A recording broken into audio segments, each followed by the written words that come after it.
दोस्तों चाहे आपकी कोई सी भी क्लास हो, चाहे आपका कोई सा भी डोमेन हो, क्या आपने नए सेशन 2024-25 के लिए अपना एसएससी का फॉर्म भर लिया है? अगर आपका जवाब हाँ है, यानी कि आपने अपना फॉर्म तो भर दिया है, तो अब इस वीडियो को ध्यान से देखना, क्योंकि फॉर्म भरने के बाद आपके लिए ये वीडियो देखना उससे भी ज़्यादा ज़रूरी हो जाता है। देखिए, फॉर्म भरने के बाद हमारे पास सिर्फ 2 ऑप्शन बचते हैं। पहला ऑप्शन, फॉर्म भरना फ्री था, कोई चार्ज नहीं लगा, पैसा नहीं लगा, कोई मेहनत नहीं लगी, आसानी से अपना फॉर्म भर दिया।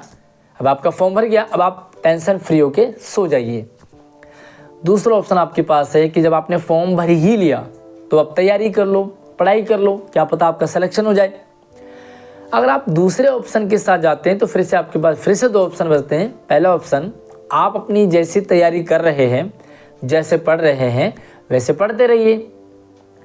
दूसरा ऑप्शन आपके पास है कि पढ़ तो रहे हैं तो एक क्यों ना प्लानिंग के साथ, क्यों ना स्ट्रेटजी के साथ एक सिस्टमेटिक वे में पढ़ाया जाए, तैयारी की जाए, ताकि आपका सिलेक्शन कंफर्म हो जाए और आपको श्योर हो जाए कि आपका 100% एडमिशन होगा ही होगा। तो देखिए, सिंपल सी बात है कि अगर आप फिर से दूसरा ऑप्शन चूज़ कर रहे हैं तो यहाँ पर आपके मन में बहुत सारे सवाल आ रहे हैं, क्योंकि अगर आपने सपना बना लिया है, मन बना लिया कि आपको एडमिशन लेना ही लेना है, तो ही आप इस वीडियो को कंटिन्यू कर रहे होंगे, अदरवाइज आपने इससे पहले ही वीडियो को छोड़ दिया होगा।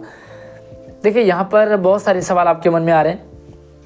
एग्ज़ाम कब होगा, एडमिट कार्ड कब आएंगे, सैम्पल पेपर कहाँ से मिलेंगे, कैसे तैयारी करें, एग्ज़ाम कहाँ होगा। तो सिंपल सी बात है, पहली जो आपको अभी समझ लेनी है, पिछली बार से साल लगभग 1.5 गुना फॉर्म भरे जा चुके हैं। जब तक फॉर्म की लास्ट डेट थी 23 दिसंबर, तब तक 85-90 हज़ार के करीब फॉर्म भरे जा चुके थे। उसके बाद 7-8 दिन और बढ़ गए, लगभग 1.25 लाख 1.5 लाख के करीब फॉर्म भरे जा चुके टोटल। तो आप ये मान के चलिए कि सीटें लिमिटेड हैं और इतने सारे फॉर्म भरे गए, तो सिलेक्शन उसी का होगा जो एक प्लानिंग के साथ और बढ़िया तरीके से अपनी तैयारी को करेगा। अब देखिए, एग्ज़ाम कब होगा, क्योंकि पहले इन्होंने शेड्यूल किया हुआ था कि कब कब कैसे क्या होगा, कब एडमिट कार्ड आएंगे, कब एग्ज़ाम होगा, कब रिजल्ट आएगा, लेकिन डेट बढ़ गई तो ये वाली डेट भी आगे बढ़ेगी। तो अब आप टेंशन फ्री हो जाइए, आपको एग्ज़ाम के बारे में नहीं सोचना, आपको एडमिट कार्ड के बारे में नहीं सोचना है, क्योंकि एग्ज़ाम और एडमिट कार्ड आपके हाथ में है नहीं, तो वो डिपार्टमेंट अपने आप जारी कर देगा। हमारे चैनल पर आप जुड़े रहिए, सब्सक्राइब करने के साथ साथ ऑल नोटिफिकेशन ऑन कर लो, आपको अपडेट मिल जाएगा। आपका काम है तैयारी करना, तैयारी इंपॉर्टेंट है, क्योंकि एग्ज़ाम जब भी होगा आप कर लेंगे, है ना भैया। आपको हम बता ही देंगे, हमारे व्हाट्सएप चैनल को ज्वाइन कर लीजिए, लिंक डिस्क्रिप्शन में, वहाँ पर मैं सारी अपडेट आपको शेयर कर देता हूँ। तो यहाँ पर बात आती है कि सैम्पल पेपर कहाँ से मिलेंगे। तो सिंपल सी बात है कि सैम्पल पेपर कोई डिज़ाइन नहीं है, जो एसएससी है वो कोई भी सैम्पल पेपर रिलीज़ ही नहीं करता। जिन बच्चों ने पहले पेपर दिया है, इवन वो भी घर नहीं ले जाते पेपर वहीं जमा हो जाता है। तो पेपर में क्या आता है ये सिर्फ आपको वही बच्चे बता सकते हैं जिन्होंने पेपर दिया है और जिन्होंने सिलेक्शन लिया है। देखो, देना इंपॉर्टेंट नहीं है, जो पढ़ रहे हैं। तो मैं कोशिश करूंगा कि जिन बच्चों ने एसएससी पहले पढ़ ली है और जो अभी पढ़ रहे हैं, है ना, जिनका सिलेक्शन हो गया है, उनका इंटरव्यू आपके लिए लूँ, और ताकि आप ये लगे कि पढ़ना कहाँ से कितना है। देखिए, हमारे चैनल पे वीडियो डाली हुई है जिन बच्चों ने सिलेक्शन लिया है पीछे, तो पिछले साल आप वीडियो देख लेंगे, इसी वीडियो के डिस्क्रिप्शन में भी है, हमारे व्हाट्सएप चैनल पे भी है, आपको वहाँ से एक बढ़िया आइडिया मिल जाएगा। इतने सारे फॉर्म भरे गए तो भाई तैयारी भी अच्छी चाहिए होगी। अब यहाँ पर एक और चीज़ आपके जो माइंड में आ रही है कि क्या पढ़ना है ना, जब सैम्पल पेपर ही नहीं पता आपको तो पढ़ें क्या। देखिए, सिंपल सी बात है, आप एक प्लान अपने कर लिया है, कौन सा डोमेन है। सबसे पहले तो आप मुझे कमेंट सेक्शन में बता दीजिए कि आपका डोमेन कौन सा है। डोमेन वाइज हमारे चैनल पर सेपरेट वीडियो डाली हुई है, उनका सिलेबस, मतलब अगर आप 9th क्लास में स्टेम लेना चाह रहे हैं तो स्टेम में क्या सिलेबस आएगा, क्या क्या आपको पढ़ना होगा, कहाँ कहाँ से आएगा वो भी आपको जानना बहुत ज़रूरी है।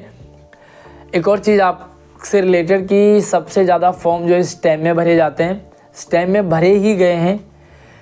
हालांकि स्टेम में सीटें भी बहुत ज़्यादा होती हैं, लेकिन कंपटीशन बहुत हाई लेवल का होता है। अगर आपका सपना स्टेम है तो आप तैयारी बढ़िया कर लीजिए, आपका सिलेक्शन तो हो जाएगा, बट अगर आप हल्के में ले रहे तो आप भूल जाइए। दूसरा हमारे पास आर्म फोर्स में भी बड़ी संख्या में फॉर्म भरे जाते हैं, लेकिन सीटें बहुत लिमिटेड है। सिर्फ 50 स्टूडेंट्स गर्ल्स, 50 बॉयज़। गवर्नमेंट के लिए, प्राइवेट के लिए 50-50 है, यानी कि 100-100। तो बस लिमिटेड सीटें हैं। अगर आप आर्म फोर्स आपका सपना है तो भैया तैयारी को आपको स्टेम से भी हाई रखना पड़ेगा बढ़िया तरीके से। सिलेबस आपको शेयर किया है, तो अब आपको पढ़ना क्या, देखिए अगर आप आर्म फोर्स और स्टेम है तो आपको साइंस और मैथ आपको वहाँ पर ज़्यादा फोकस करना होगा, क्योंकि वहाँ पर आपको साइंस में से रिलेटेड ज़्यादा क्वेश्चंस आते हैं। अगर आप रोबोटिक आपने हाई एंड 21st सेंचुरी लिया है तो यहाँ पर आपको रोबोटिक्स और एआई से रिलेटेड क्वेश्चंस होंगे, कुछ जनरल नॉलेज के क्वेश्चंस होंगे, तो आपको इस तैयारी इस तरह से करनी है। अगर आपका ह्यूमैनिटीज़ है तो ह्यूमैनिटीज़ में आपको अपना एसएसटी पार्ट जो स्ट्रॉन्ग रखना है, यानी कि जो भी आपके एसएसटी के आपके पास 3-4 बुक्स हैं उनको आपको अच्छे से उनकी तैयारी करनी है। अगर आपका हाई एंड ये ह्यूमैनिटीज़ है, परफॉर्मिंग एंड विजुअल आर्ट है, तो देखिए परफॉर्मिंग एंड विजुअल आर्ट में ज़्यादातर सिंगिंग वाले जाते हैं, ज़्यादातर एक्टिंग वाले जाते हैं। तो आपको देखिए फर्स्ट राउंड आपका क्लियर हो जाएगा, बहुत हार्ड एंड फास्ट पेपर नहीं आएगा। फर्स्ट राउंड से ज़्यादा आपके लिए सेकंड राउंड होता है, जहाँ पर आपका ऑडिशन होता है और अब वहाँ पर आप परफॉर्म करते हैं एक्टिंग के लिए, फिल्म मेकिंग के लिए, सिंगिंग के लिए। तो वहाँ पर आपके लिए वो ज़्यादा आपके लिए मतलब मेन फोकस उसी पर होता है। ओवरऑल आपको रीजनिंग हर डोमेन में आएगा ही आएगा, कहीं आपको मैथ्स, कहीं तो साइंस आएगी, कहीं एसएसटी आ रही है, कहीं आपको जनरल इंग्लिश आएगी, है ना। आर्म फोर्स के लिए जनरल इंग्लिश भी आपके पास आएगी, जनरल हिंदी भी रहेगी आपके पास। तो अब आपको क्या करना है, सिलेबस आपको दिया हुआ 8th लेवल का, 8वीं तक का आपको अपना जो सिलेबस है उसे रट जाना है। किसी बुक के पीछे मत पढ़िए, किसी सैम्पल पेपर के पीछे मत पढ़िए। अपनी तैयारी को इस तरह से रखिए कि मुझे 3 से 4 और 5 घंटे, अगर आपका स्टेम सपना है तो आपको 5-5 घंटे का टाइम देना होगा। बहुत सारे बच्चों का डाउट है कि हम अपने बोर्ड की तैयारी करें, फाइनल एग्ज़ाम की तैयारी करें या एसओएससी की करें। देखिए एसओएससी कोई अलग चीज़ नहीं है, आपके सिलेबस से ही रिलेटेड है। जो एग्ज़ाम आप देंगी 10th बोर्ड में देंगे या 8th फाइनल एग्ज़ाम देंगे, वही उसी टाइप का आपको एसओएससी में भी पूछा जाएगा। लेवल आपका सेम होगा, तो आप बाहर से कुछ भी नहीं आना, बाहर से कुछ भी नहीं पूछा जाएगा, अंदर का ही सब कुछ आएगा। बाकी कमेंट में आप मुझे ज़रूर बता दीजिए कि आपने क्या सोच लिया है। तैयारी में आपको कमी नहीं रखनी है। 3 से 4 और 5 घंटे का अपना एक टारगेट शेड्यूल बना लीजिए प्रैक्टिस के लिए। रीजनिंग के हमारे चैनल पे काफ़ी सारी वीडियोज़ आपको मिल जाएंगी, रीजनिंग की अच्छी तैयारी कर लीजिए। रीजनिंग का एक भी सवाल आपका गलत नहीं होना चाहिए, यानी कि मार्क्स आपके कम नहीं होने चाहिए, क्योंकि रीजनिंग बच्चे सारे के सारे कर लाते हैं जिन्होंने उसकी प्रैक्टिस की है। बाकी अपने उस सब्जेक्ट पार्ट में 8th लेवल का और 10th लेवल का उसको देख लीजिए, आपका वहाँ से सिलेक्शन हो जाएगा। बाकी जिन बच्चों का ये पहले सिलेक्शन हो गया वो मुझे इंस्टाग्राम पे, व्हाट्सएप पे मुझे कांटेक्ट कर लीजिए, ताकि आपके साथ मैं इंटरव्यू शेयर कर दूं उन बच्चों के लिए जो इन फ्यूचर आने वाले हैं। अगली वीडियो मिलते हैं, आप चैनल को सब्सक्राइब करके रखिए ताकि कोई भी अपडेट आपसे मिस ना हो। तैयारी और सिर्फ तैयारी पे लग जाइए, बाकी सारे काम धाम भूल जाइए। कुछ भी डाउट रहता है तो कमेंट कर लीजिए। अगली वीडियो मिलते हैं, तब तक आप अपना ख्याल रखिए। जय हिंद।